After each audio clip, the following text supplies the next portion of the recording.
Hey, everybody. Welcome to Week 23 Power Ranking Show. I'm David Gass alongside Jaime Macias. Our second week, getting it done here in place of, I guess, Matt Doyle and Andrew Wiebe. Obviously, Matt Doyle down scoring a hat trick in Miami this weekend, so a big weekend for him, and Andrew Wiebe off gallivanting out in Las Vegas. Eyebrow up on whatever he is doing. They'll be back soon. But we've got a great show here today. We've got this a new set of rankings. We've got some teams that have jumped massively, including a Vancouver Whitecaps team on the verge of adding another player that we will talk about. And we'll go all the way through to number one, which you can guess if you score a touchdown and you lead your conference, there's a decent chance you'll be number one in the power rankings. But to get it started, we're going to go to Washington, D.C., where Jaime Macias is right now after calling the game. And we've got local reporter Charlie Boehm on the line as well, who knows this team as well as anyone, and you can read his work everywhere, including with MLSsoccer.com. Charlie, how you feeling in the Rooney era now?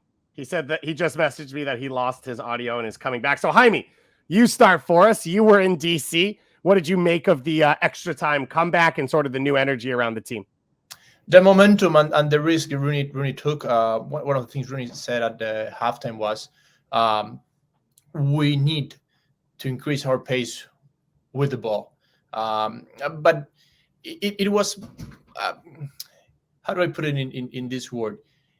It was a game about momentum, about energy. It was very hard to see some tactics on that game. Dave, the three guys that play in front, they didn't start the season with DC United. Mm-hmm. Two of them had barely 1 week training with DC United, Berry and Morris. We get Fontas was the last MLS signing before the winter window closes. So was a lot of individual plays, was a lot of momentum, was a lot of pushing forward, but the connections were not there yet. And how emotional a comeback can be, well, if you're coming back, it means that something went wrong at the beginning, and I think that that's also something that we got to put on the table. Charlie, you were in the building as well. Hopefully, you can hear us and talk to us now. What do you make of sort of what Rooney can be for the club and for the fans? Yeah, and I should clarify, I was not at the game on Sunday, but I was at been covering the team and watching closely as the second Rooney era, I guess we can call it, begins. And it's it's striking. I thought what Brendan Hines-Ike said after the game, the comeback win on Sunday. He said, when you lose for so long, you forget what it feels like to win. And I think the most valuable thing about Rooney, beyond his expertise, his reputation, his ability to grow the club's relevance in so many different ways, including in terms of the recruitment, which is a big focus for him clearly at the moment, is just the lift that he provides. I mean, his force of his personality, the respect that he commands from everyone around an organization, and I think that's what you saw a little bit of that. It's hard to think of a way that the final result at least could have gone better for him in terms of sort of conveying that, strengthening that, creating the sense that there's a real change, that United can really turn a page on what's been a pretty woeful season up to now, and think of this as starting new. And if you remember, this was a lot like where they were 4 years ago when he arrived as a player. This sense that even though things have been bad, we've kind of got a mulligan here and a great sort of pivot point. Charlie, you were talking about change, right? And Bernardo Sala changed the system of how this team was playing, and then when Ashton got in charge, he tried to continue that playing style. And one of the things we have seen since Rooney arrived to the US is the team is playing different. Like, it was kind of a 4-4-2, a more compact team, a team that was conceding less chances from the opponent team. Do you agree that this is probably the biggest change from day one since Rooney arrived? For sure, and that was something, even at his introduction, before he was able to, and it ended up taking several weeks for him to be able to work, full on with no limitations with the work visa in hand with the team. But, from the moment he touched down, almost, there was the emphasis that we have to be harder to play against teams. You cut through us, and you think back to that Philadelphia game, the 7-0, some of the matches and so many matches recently in which they've scored first. And then that just puts you in a hole. It triggers all the sort of doubts and lack of confidence collectively. And so he's really emphasized. I mean, they've gone back to what I expect will, by and large, be a 4 in the back defensive system as the sort of foundation to make themselves a tougher team, more difficult team to cut through. And I think that's a big reason why you see the activity on the goalkeeper front with David Ochoa or coming in. We heard early on that he was going to start right away, and I don't think he's really physically probably in a position to do that. And my guess is that it's conceivable he could start right away, but I think we'll see a little bit more gradual transition. But I think Rooney really wants to have that mentality of tenacity, taking pride in shutouts, taking pride in a better collective defending. Charlie, let me close you out on this one. You mentioned the addition of David Ochoa. He is one of 3 additions over the last week. Ravel Morrison coming in as well, getting his debut in this game. And then Miguel Berry, the trade. One, what have you seen from those guys? And also, do you think that's it for DC United in this window? Well, so the latest via Steve Goff of the Washington Post is a big name just got dropped in the form of Christian Benteke, who would be, a premiership level recruit to come in and boost the attack. Given what we've just been talking about, it doesn't really strike a lot of us as the most immediate need because they do have defensive issues above all, and they clearly seem to want to address that first.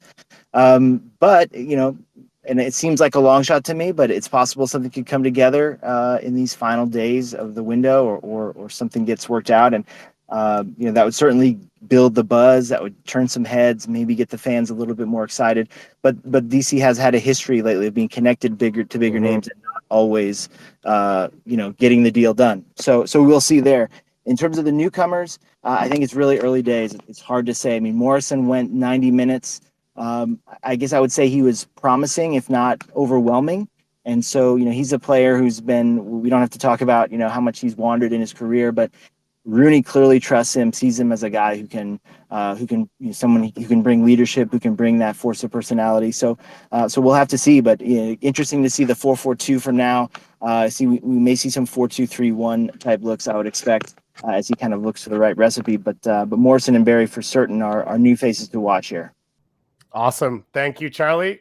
Christian Benteke, I believe, was connected with Columbus as well before they brought in Cucho Hernandez. So there's been some chatter, but as you said, DC's been very good at being connected, but not finishing the deals over the last few years. Charlie Boehm, you know him well. Thank you for taking the time to join us, Charlie, and we'll talk again soon. All right, Jaime, let's keep rolling forward to a team that had a big name striker on the field, getting it done this weekend. And it is Inter Miami at number 20, rising 2 spots after a 4-4 draw for them against FC Cincinnati this weekend at home. It was fun. It was exciting. Jaime, I love everything that's going on in Miami. It's a 4-4 is exciting, Dave, but it's better a 1-0 win. And I think that this team at the beginning of the season had so much doubt on what their strengths were.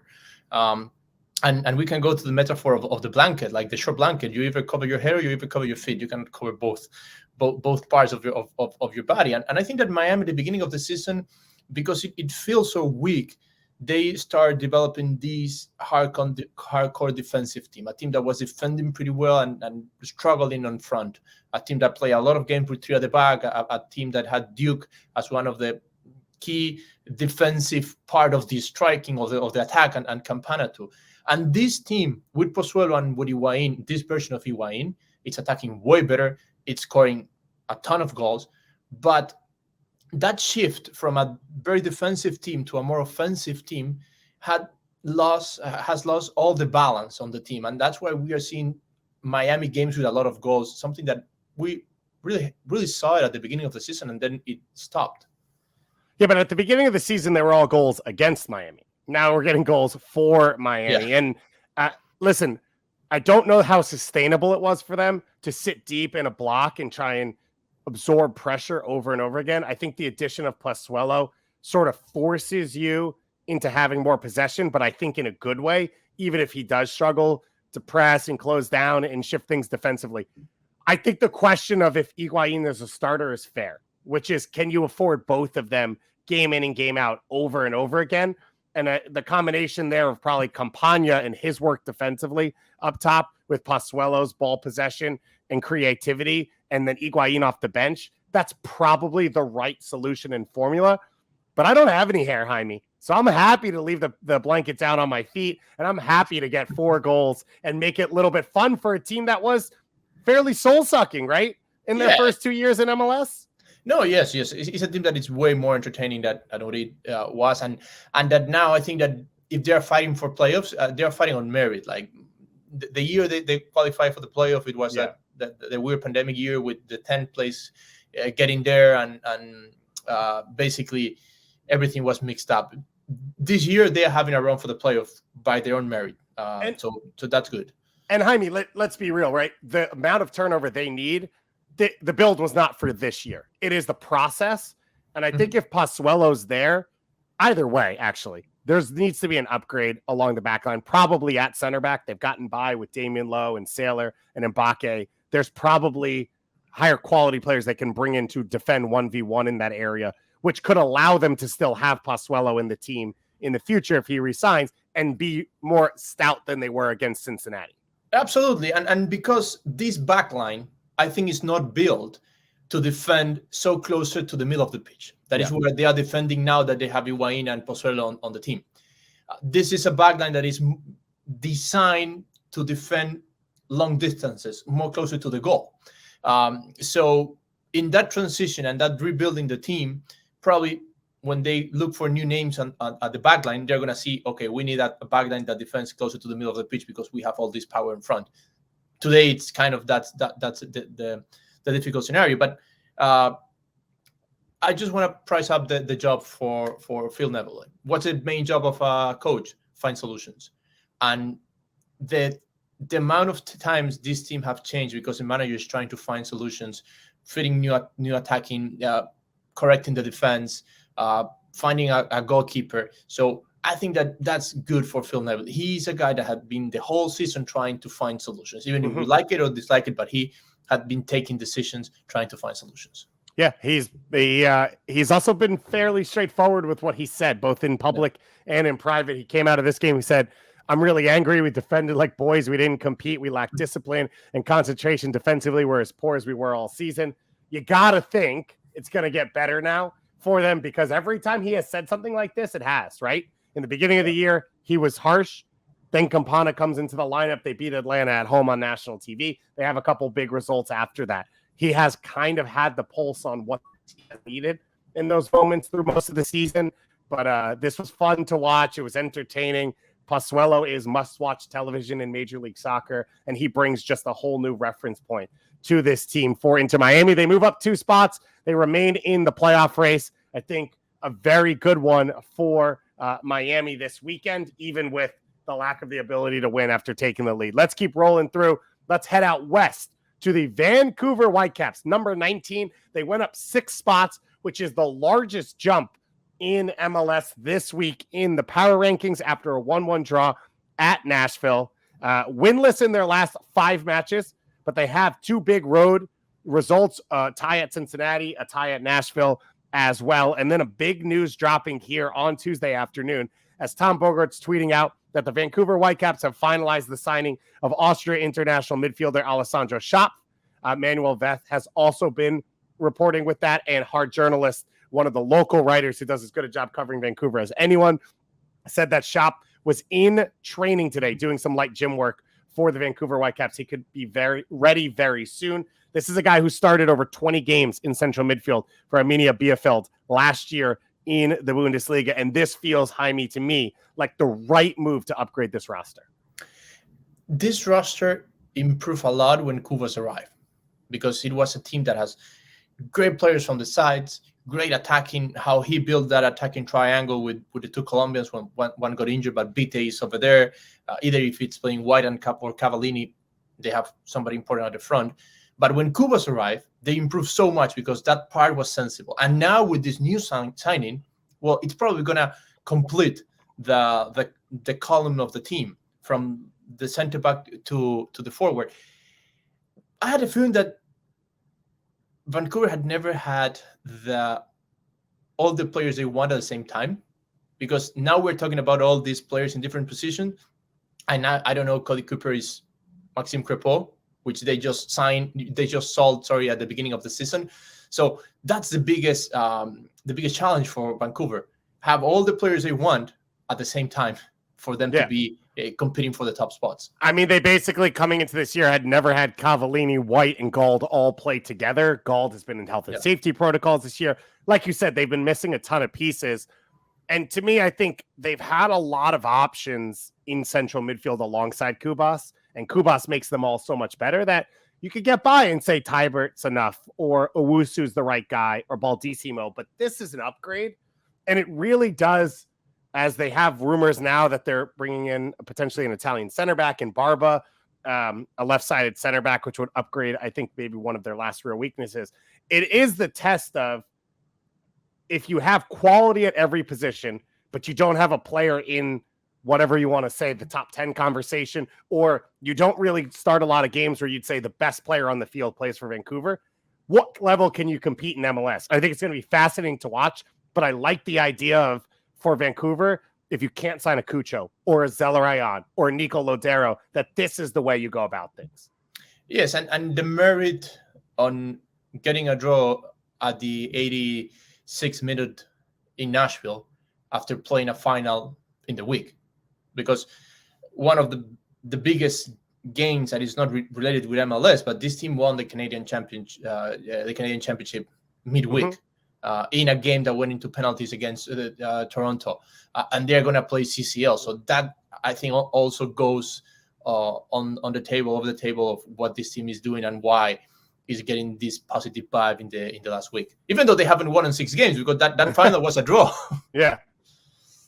Yeah, penalty kick win in that one, although it should have been, again, if they had finished, it should have been a win in regular time against Toronto FC. It was a fantastic performance from them in that game. And then the rumor is still sitting around right now. Federico Barba out of Benevento is one. And some random internet musings around potentially Sam Adekugbe, who we believe is trying to move in Turkey, but now the connection between TFC and Vancouver there as well. Gressel still finding his feet with this team. Jaime, if you had to pick right now, is the Vancouver Whitecaps the side that gets into the playoffs this year? Sorry? If you had to choose right now, do you think this Vancouver team makes the playoffs this year? I don't think so, but I think they're gonna go until decision day and into decision day with an option. Okay. They are 4 points back of the line right now, which is Portland, but Seattle and the LA Galaxy are in between them. Both of them have one less game played. I think that's a safe pick. I'm going to say they're in.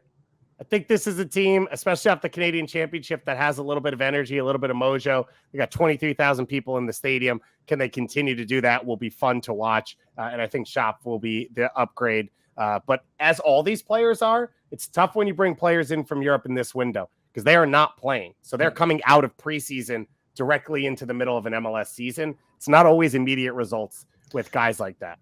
And you know why it's tough to say if they're going to get into playoff or not? Because I feel that, well, now Portland is in, but getting into this weekend, right? Mm-hmm. Probably there were 2 teams in the playoff spots, Dallas and LA, that play between themselves, that were not as strong as the 3 teams that were outside. Yeah. Portland, Seattle, and you can put Vancouver as the 3rd choice over there, the trickiest Canadian team. So that makes it like a different, like a tricky choice. Yeah, there's not enough spots for every team, which is why it's fun and why it's going to be competitive down the stretch. Let's move back to the Eastern Conference here. Number 18 in our power rankings, the Chicago Fire. They drop 1 spot after a home 0-0 draw against Atlanta United, unbeaten in their last 4 MLS matches, 3 wins and a tie. They've only conceded once in that stretch, which takes us to one of their big names and their star players, Gaga Slonina, who all reports say will officially be announced at some point today as a Chelsea player for the rest of his career. It sounds like the deal will be for $15 million up front. Slonina will then be loaned back to the Chicago Fire for the rest of this season. And then you'd assume we'll have to figure out his next steps starting in January. Jaime, let's start just as a player for Gaga himself and as a goalkeeper. What do you think about this move for Gaga Slonina? It's a great move, but at the age he is, at Gaga's age. I understand the loan, and after the World Cup, he will be reporting to Chelsea, but the faster he can get there, the better. He is 17, 18 years old, and it's very hard to find Americans. And when I say Americans, I'm going from Canada to Argentina, goalkeepers that had been successful in the top European leagues.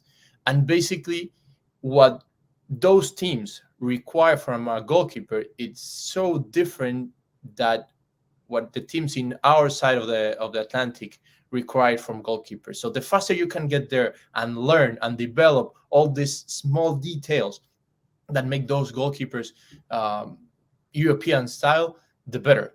We can count with our hand the American, and I go again from Canada to Argentina, goalkeepers that have been successful in the top European leagues, like Tim Howard, Keylor Navas, Claudio Bravo, the two Brazilians that are now in Liverpool and Liverpool, even Sergio Romero didn't start. Memo Ochoa couldn't find a spot in the top 5 leagues. No, you're right. It is fairly rare. Now, you are a goalkeeper, and you did, I believe, go over to Europe as a young goalkeeper as well to try and find a spot.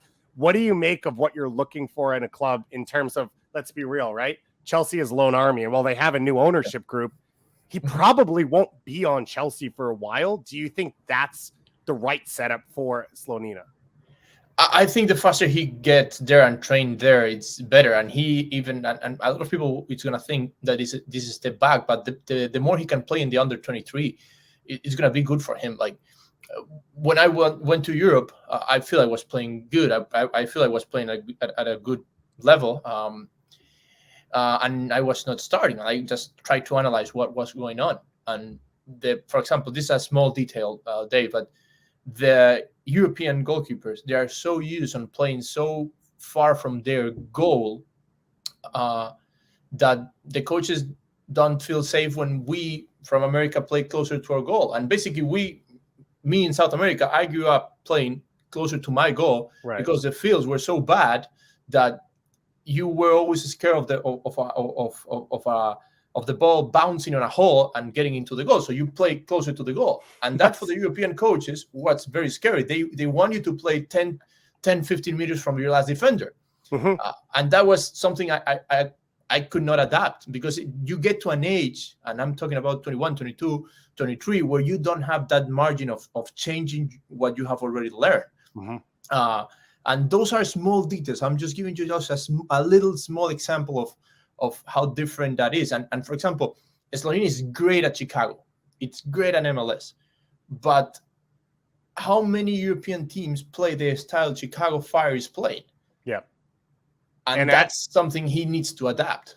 No, 100%. And at Slonina's best this year is when they've defended deep and sort of been in his lap. Yeah. And it's been all about shot stopping and not managing space as often as well. It'll be interesting to see. Obviously, he officially declared that he will represent the U.S. at the international level. It's too soon for this World Cup, but you look in the future, and there's a reason people were talking to him at 17 years old, and Poland's national team coach was over here meeting him and trying to talk him into it. But he still has to get to that next level. And Chelsea's a massive move. $15 million is historic for the Chicago Fire. It could be club changing in the way they operate.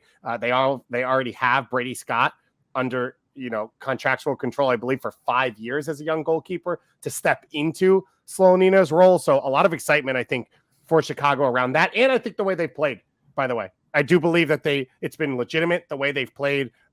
They've played better defensively while still opening up the game offensively for the first time all year. Chris Mueller's been a big part of that. Jairo Torres was, I thought, very good against Atlanta in his first start since he's gotten here this weekend. Let's keep going and get to FC Cincinnati here. Number 16, a one-spot drop after the 4-4 draw on the road, which is a little bit odd to say, against Inter Miami. They are winless in their last 7 MLS matches, but 6 of them have been draws. Brandon Vasquez, 2 goals in this one. Brenner, 2 goals in this one as well. And Jaime, I think the big part was the return of Lucho Acosta from the suspension and his ability to pull the strings with those 2 forwards. No matter who they play and no matter how they play, they're going to get chances with those 3 on the field. worst not winning streak in MLS. That's how you say it, right? Because that's how you say it. And we're talking about the short blanket metaphor about Miami, and I feel that Cincinnati also have the same metaphor, but they know what their strength is, and their strength is how this team attacked. And they know they're weak on defense, and they go out on the field and say, well, if we want to win, we need to score at least 2 or 3 goals because we're not going to be able to get a clean sheet. And this is why this team is so entertaining to watch going forward. Every single offensive run, it ends up with a shot. Which is also a defensive tactic. If you end up with a shot, no transition. When the game we restart, you're probably going to be positioned. So I think that Cincinnati is one of the teams with the most clear identity. You can like it or not, but you know what they play, you know how they play, you know why they play like that. And one of the things you have to understand in MLS is you can't flip a roster just because you want to. And they've done a ton of work this year to improve the team. But from an individual point of view, you do not have the center backs on the team to defend at a high level. So why not build what you have now? And so that way you look at it and say, okay, like you talked about with Miami, now we can identify the proper center backs to bring into this team to play behind the guys in Nwobodo, in Lucho Acosta, the guys that they've built this team around who have shown that they can compete at a high MLS level. And how many teams have the quality on 3 attacking names as Cincinnati? Yeah.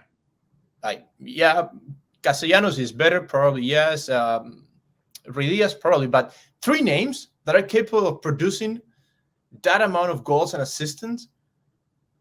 Probably we've got to go to the LAFCs and the Austin, but not many other teams have that. This is one of the top scoring teams in MLS. 37 goals. What do you make of Brenner overall? I think we talk a lot about Brandon Vasquez, and obviously we spoke about Brenner coming into the season. They are now 3rd in scoring in the Eastern Conference, as you said. There are not many teams that can do, and that includes NYCFC, who have lost Tati. What do you make of Brenner as a player, and if this is who he is now, if he found his spot in MLS and he won't regress to what we saw the first year and a half? I feel he have found his spot. This is the player they signed. The question was why he was not at this level the previous season, but this is a player that they signed, and it's also a guy that can complement with 3 other players that are playing around him, because Acosta is always coming a little bit behind than Vasquez and Brenner, but he's around their area also. So I think that a year later, Cincinnati have the player they signed. The finish from Brandon Vasquez was unbelievable to close this game out and get the tie, or at the time take the lead. And it was really like Brenner in the first half, Vasquez in the second half, you go, I go, and Lucho Acosta setting up all of them. This is one of the teams to watch right now in MLS. I did not think we'd be saying this. A little piece of news for them here on this Tuesday. Tom Bogert reporting that Harris Medunjanin has parted ways with the club. Mutual agreement, and he will head back to Europe to be closer to his family, reportedly joining Pek Zwolle as a free agent. I think Harris Medunjanin, incredible player in this league. He has obviously reached the end of his career, and now it's time to sort of look forward, and he wants to go back to Europe. But I think a guy that was really important to help Pat Noonan and Chris Albright bring their identity of soccer into FC Cincinnati and just bring a winning mentality at times. And he was unbelievable at his peak for the Philadelphia Union, and he showed the flashes with Cincinnati as well of what he could do in this league.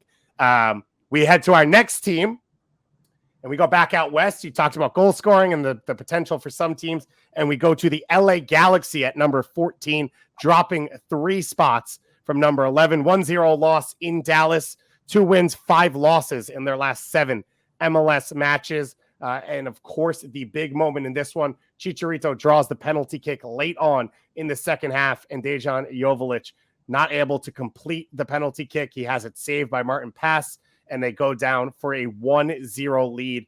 There was a little bit of excitement for the Galaxy. Brugman comes in. They get the win last week. Jaime, do you feel any differently about them after what you saw in Dallas? I feel that this game had a lot to do with which 2 teams were playing. Like I think that these two teams, even both won last week. They are, because of a short squad, because they're physically tired, because they don't have the names on the bench to refresh the team. They are way far from what they were until May, June. Like, these teams were legitimately fighting for the top spot of the West Conference with Austin and with LAFC by the end of May. And today, they are not at that level. Like, this game, the result, just a 1-0, the Dallas winning again, has a lot to do that they play between them.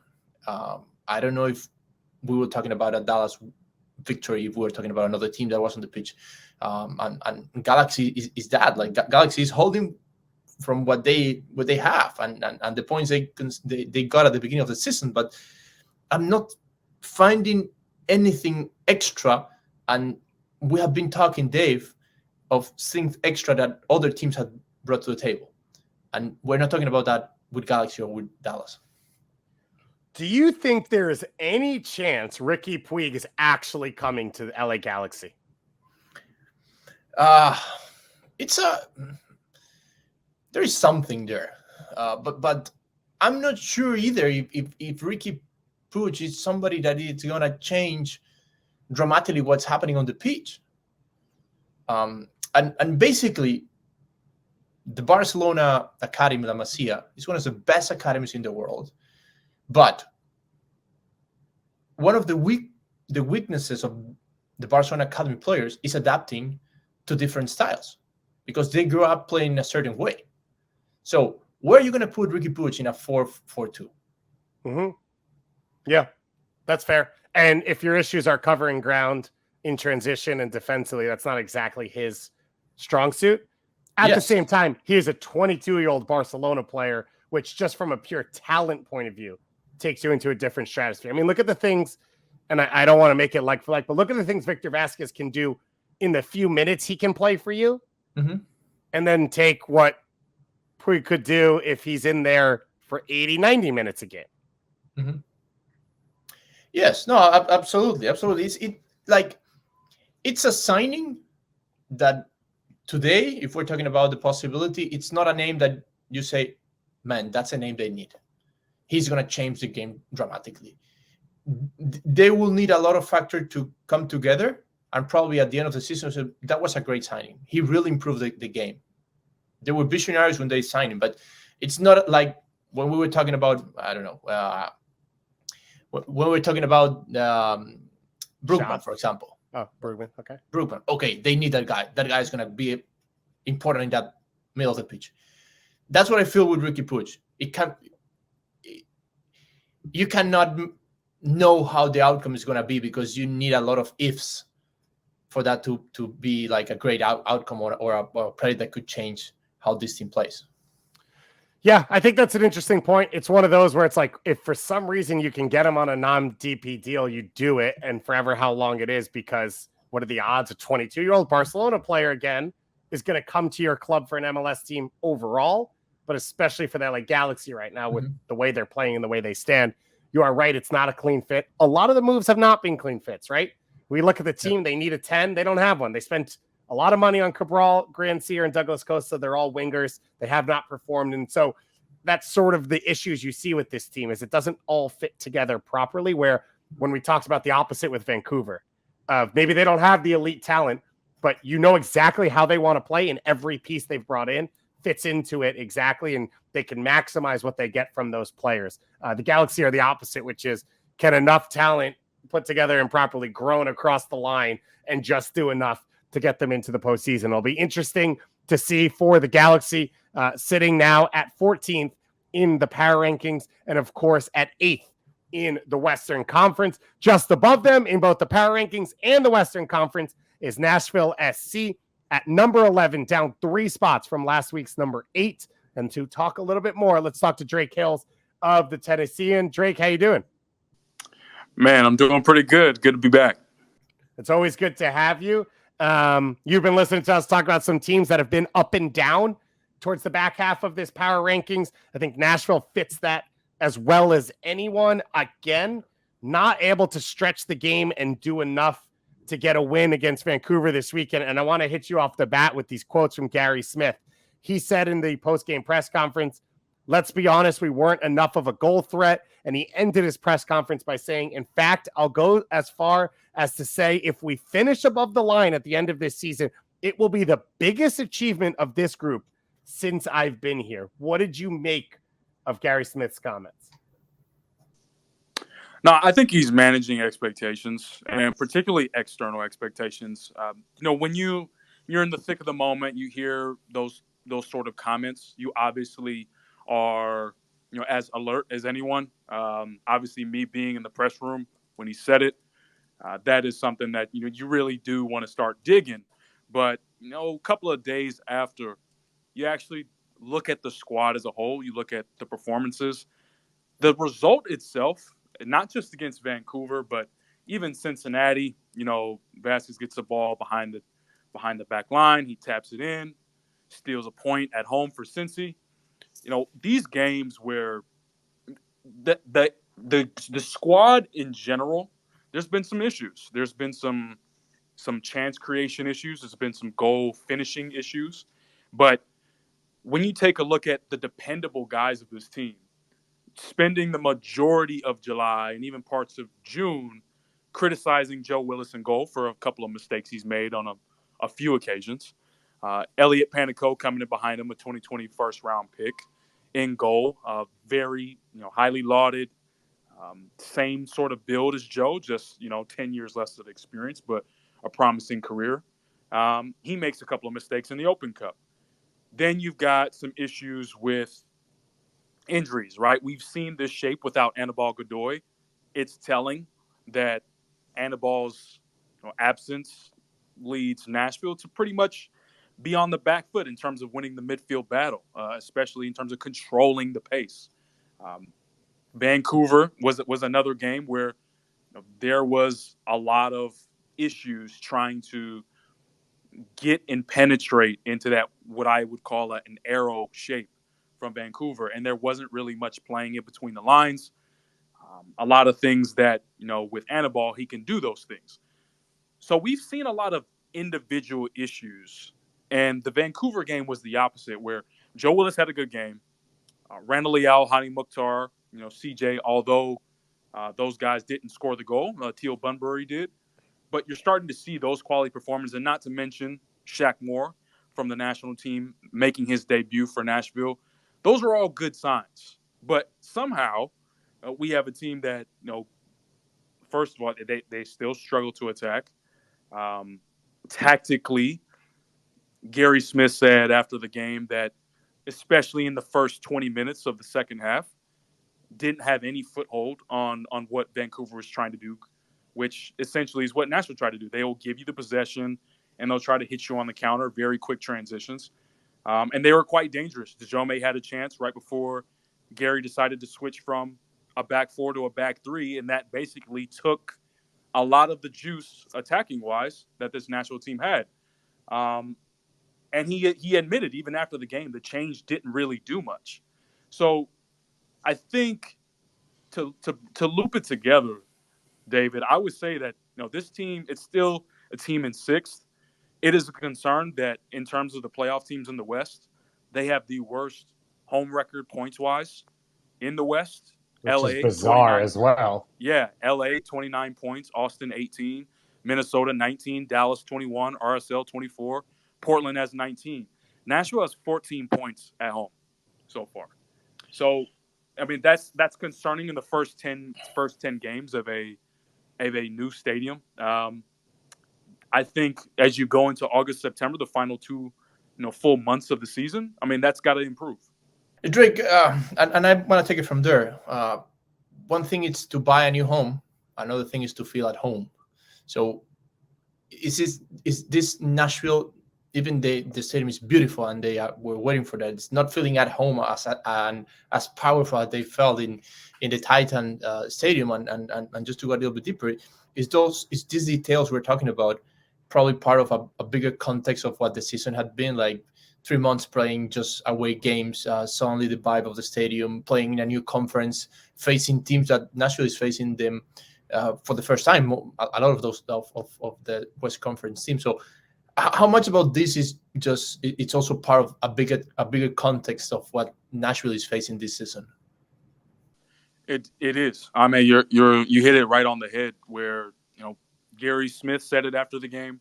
I think a lot of us in the media pool understood it before he did. Going back to July, where you give up a win at home to Portland, you struggle coming off of the international break to handle San Jose. It is a stadium that a couple of players just, by Gary's words, these are his words, just a couple of players haven't lived up to the occasion. And the atmosphere and the pressure of wanting to make it something, from scratch, as by his standard has gotten to him. So I think it certainly is a new challenge. The eyes are on you, both individually, guys like Hani and CJ have a lot more of attention this year. And then not to mention the expectations of the fans. I think I have not seen fans be this contentious, be this vocal about Gary Smith as a manager. And I honestly think it's hyperbole, the whole Gary Smith out situation. There needs to be changes tactically. But at the same time, I don't think it's that bad of a performance. I just think it's below the standard that Nashville has set over the first 2 years. But, of course, to Jaime's point, there's some context to that.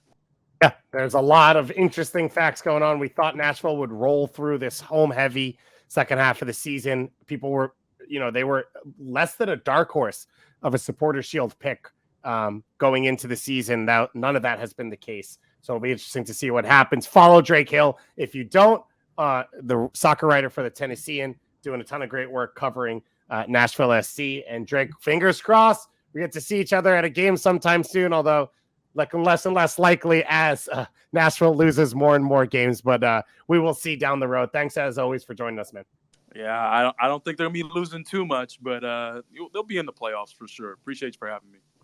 Thank you, Drake. Appreciate it. All right, let's move it to our top 10. Jaime, we got there. We went a little not top 10 heavy on this one because there were a few teams I think we felt like we wanted to dig in on a little more that have some interesting stuff going on. But we have 3 teams left to do. Let's move into the top 10 to number 9, the newest addition to the top 10, and that is the Portland Timbers. If you don't lose 8 straight games, there's a decent chance you will sneak your way in there, up 3 spots from last week. And, of course, a 4-4 draw to open up the weekend in Minnesota on Saturday on ABC. It was an electric game. Sebastian Blanco's goal, 14 seconds in, I believe, was the 4th fastest in MLS history. But as you said, Jaime, you'd always rather a 1-0 win than a 4-4 draw. Yes, and this game, it's very hard to explain because if you tell me, hey, Miami and Cincinnati, they draw 4-4, yes, that's a big possibility. But these are 2 teams that defend pretty well, that are basically known for being more defensively than offensively.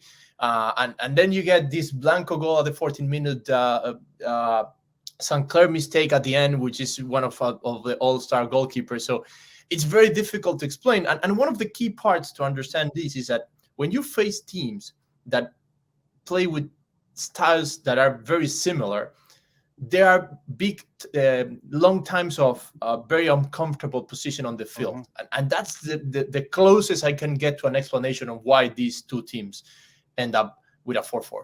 Yeah, they're 2 teams that don't want a ton of the ball throughout the game. Yeah. And then when they play each other, as you said, they both had stretches where they had to have it, which I think created some goal-scoring chances, but maybe even more created their teams to be uncomfortable or out of position defensively for when they did turn it over and they were able to, the other team was able to go in transition and attack. Of course, a set piece goal as well changes things. But the Portland Timbers, 8 undefeated, and 4 of those are wins. And a huge part of it is Yaroslav Niashkoda. The news dropping yesterday that Felipe Mora will have season-ending surgery, so he will not have played this entire year. That was their leading goal scorer last year. What have you seen from Niashkoda that he can carry the Timbers back to where they were at MLS Cup?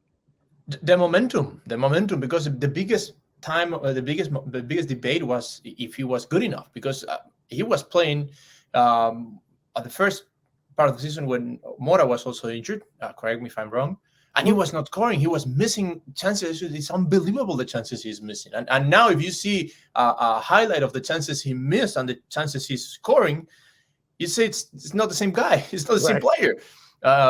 So that's one thing. And the other one is that this is a team that is always picking midsummer. Midsummer, the team start going high in performance, start performing better, and at the end of the season, it's always there. It's always fighting. And head up for Gio, because even though we know that every season is the same, Dave, they had never come back from so much behind as they are doing it this season. Yeah, they were having one of the worst seasons under Gio until June, something like that. Now, normally they make their run defensively, which is why it's interesting to see Niashkota and Blanco getting goals in a game like this, because normally their turnarounds have been, okay, they sort of drop deeper, they solidify things defensively, they keep the game in front of Laris Mabiala and whoever his partner is, whether it's been Ridgewell in the past or Dario Zuparic. That's different now. Also, another factor we have to consider is Sebastian Blanco coming back from injury. And so they had to manage him early on. He gets 2 goals in this one. Could have been 3, depending on who you talk to. And he is a factor offensively that they just didn't have early on in the season, which they might be better off for now because Santiago Moreno has taken on more of the attack. Jimmy Chara, it feels like, is taking on more of the responsibility. And they may not have done that if they had Blanco all season. And that's probably the formula for the Portland Timbers to get back to an MLS Cup, is to have more options in the attack, be less reliant on Blanco. And I think Santiago Moreno could be a huge part of that for this Timbers squad. And we discussed it, I think, in one of the MLS Todays, that this is a different team when Blanco is on the pitch, because when he's not there, even one of the Colombians is going to step in that position. By characteristics, is not the same type of player. Yeah. And this is a key games player. And I think that they are going to try to rest him and manage him once Portland is in a comfortable playoff position. Yes, they are in the playoffs today, but they're not comfortable in that position. And I would say the same with Reynoso in Minnesota. I know we're talking about Portland, but with 2 teams that play the same, that usually use the same style, that have kind of the same weaknesses and strengths, well, what Reynoso is for Minnesota, Blanco is for Portland. And how far these teams made it on the season will depend on how fit these players are and if they continue to perform as they are performing.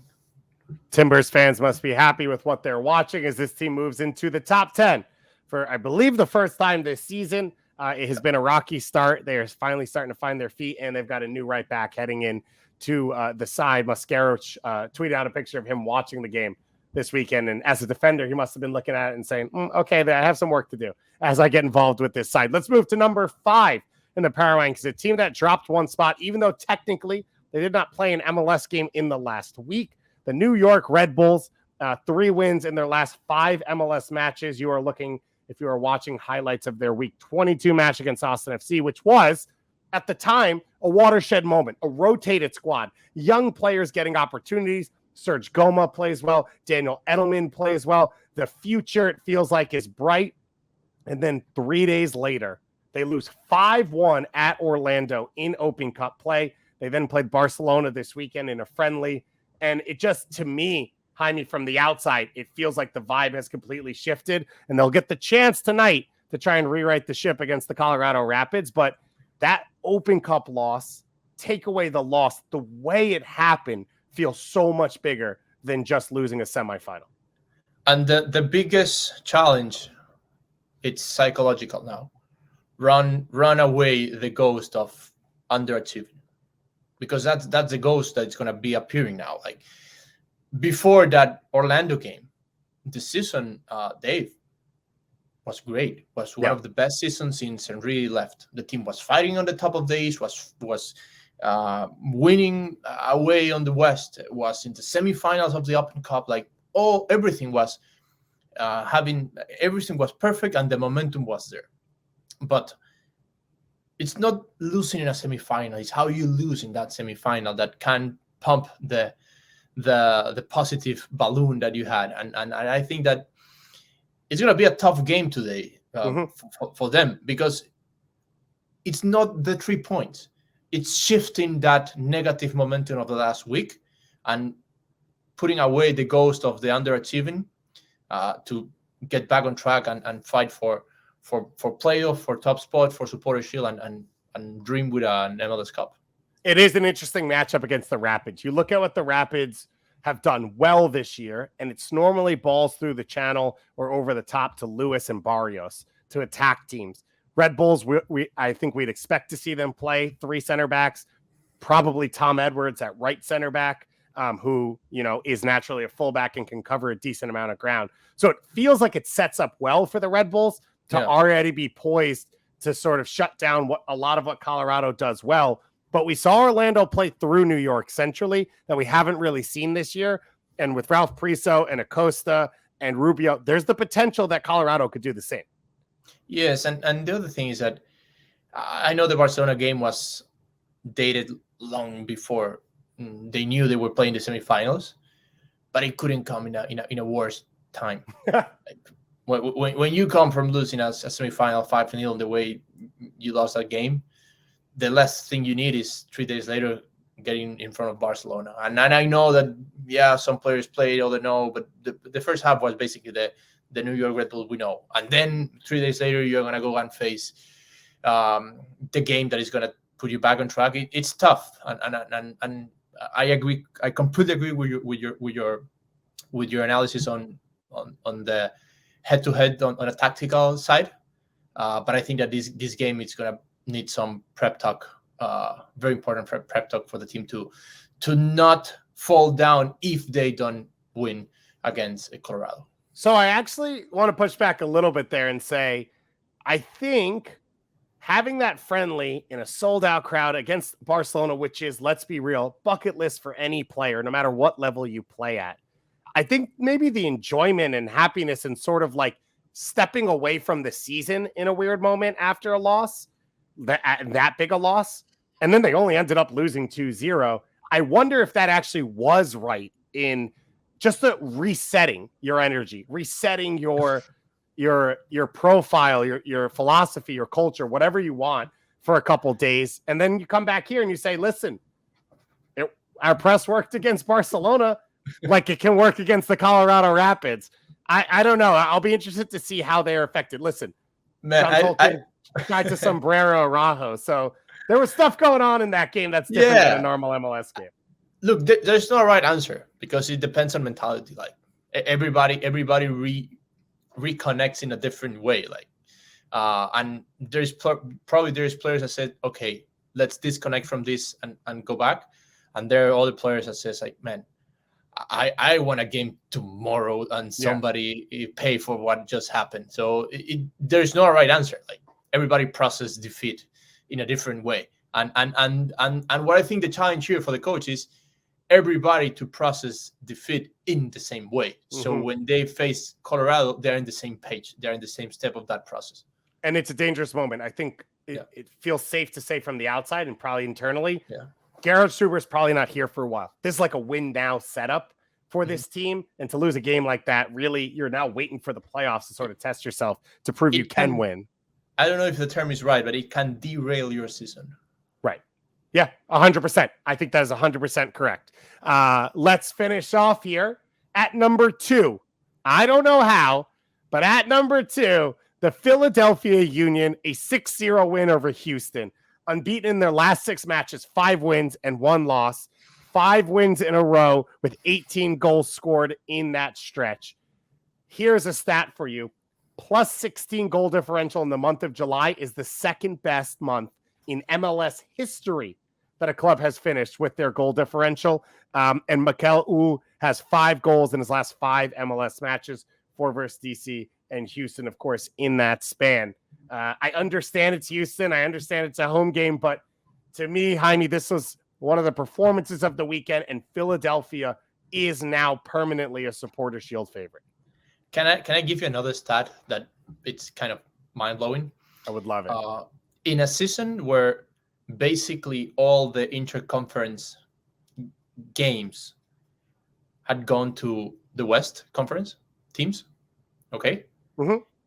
Philadelphia is unbeaten against West Conference teams, and they faced Nashville, and they faced LAFC away.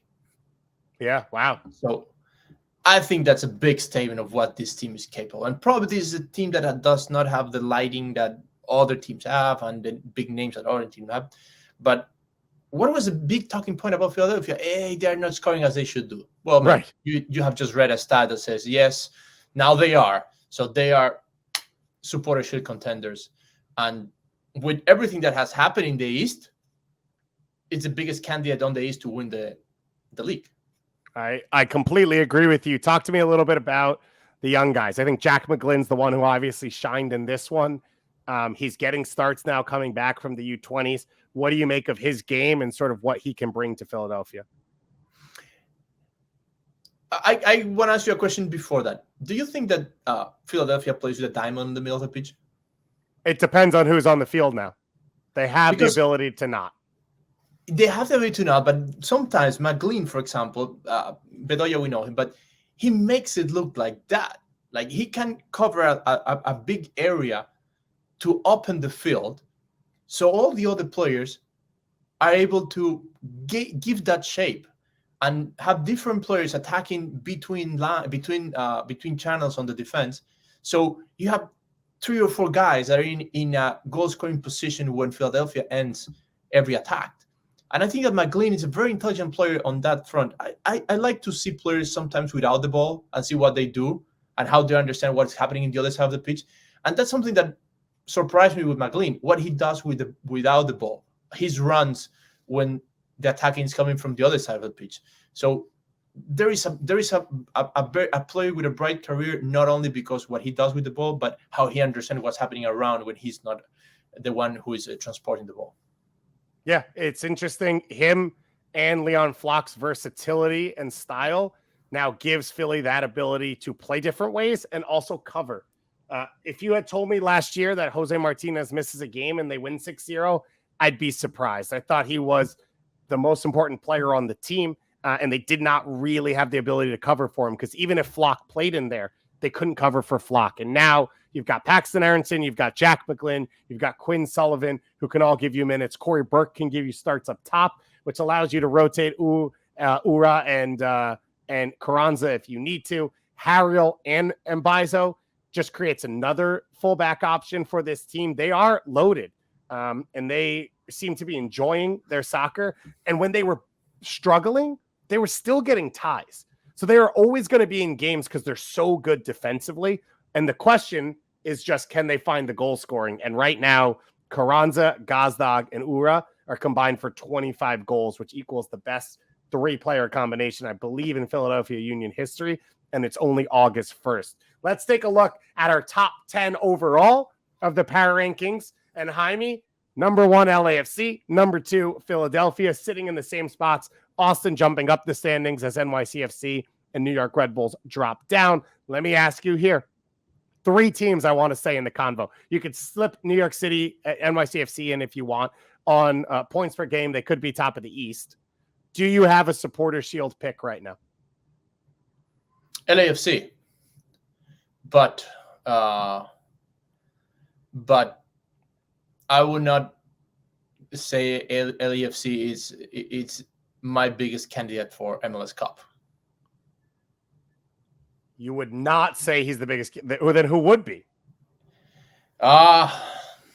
It's early to say, but I think that, for example, the Seattle and Portland are going to be in that fight. Oh, I think Philadelphia is going to give them a run for their money too, if they get to face it on the final. The difference is that, for example, the East teams we choose, well, they gotta make the final before I choose them in front of LAFC. But I think that LAFC does not want to play to Portland or Seattle on the West. Interesting. The one interesting thing in that I very much agree with is Portland and Red Bulls, teams in the East are used to seeing that. LAFC, I think, are the highest pressing team in the West, but in a different way. And so if those 2 teams make MLS Cup, I think it will be an awkward matchup for whoever comes out of the West. I am all in on Philly right now. I'm convinced. I'm sold. It's all working. They've got depth. They've got talent. The best center back pairing in the league, the best goalkeeper in the league, and so much more. So I am sold on their ability to win the Supporters Shield. That is your power rankings. And that is why the two teams we discussed, of course, tied at the top. A little bit of movement. Congrats to the Portland Timbers for getting into the top 10 as well. Jaime, it was awesome to be here with you once again. Enjoy DC. I believe you're on the call for the game tomorrow night, as well as we have 4 MLS games in the Leagues Cup Showcase coming up as well. So thanks for joining me, and enjoy the nation's capital. Thanks for inviting me, man. It's always a pleasure talking with you and putting my weird stats and ideas on air. It's always fun. If you want to see the full power rankings and the write-ups from J. Sam Jones, go to MLSsoccer.com. You can watch this show on YouTube as well. And of course, you can listen live every week, 2 p.m. Eastern time on Tuesday here on Twitter Spaces. Andrew Wiebe and Matt Doyle, I believe, will be back with you next week from MLS All-Star in Minnesota. It's going to be a fun week of soccer. So once again, thank you to our producer, Phil, to you, Jaime, and to all of you out there listening. And we'll talk to you again soon.